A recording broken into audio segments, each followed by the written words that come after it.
দেখতে থাকেন। এই যে ফেরিতে উঠতেছি, আমার আগের গাড়ি উইটা গেছে, যাইতেছি। এই যে ফেরি আনলোড, আরেকটা লাগতেছে, একটা খালি হইতেছে, এই আর কি। কপালের নাম গোপাল। এই যে আইসা পড়ছি বেনাপুল থেকে, এই যে ফেরি ঘাটে আসি, এই যে গাড়িটা ফেরিতে উড়াইতেছি। আল্লাহ ভরসা, লোড গাড়ি তো কিছু করার নাই, পেশাটা উড়াই ফেলাই দেখবো, কিছু করার নাই। দেখছেন অবস্থা?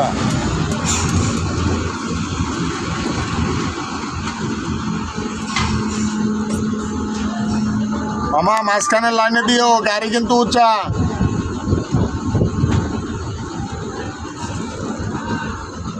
গাড়ি কিন্তু মামা উঁচা, মাঝখানে লাইন দিয়ে বাইর করো।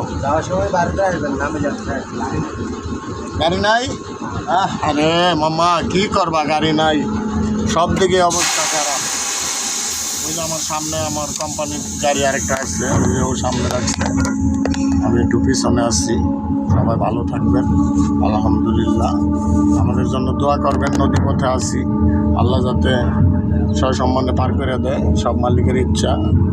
আলহামদুলিল্লাহ, সবাই ভালো থাকবেন। পরে নামতে সময় আবার ভিডিও করবো না, দেখা মনে। খোদা হাফেজ।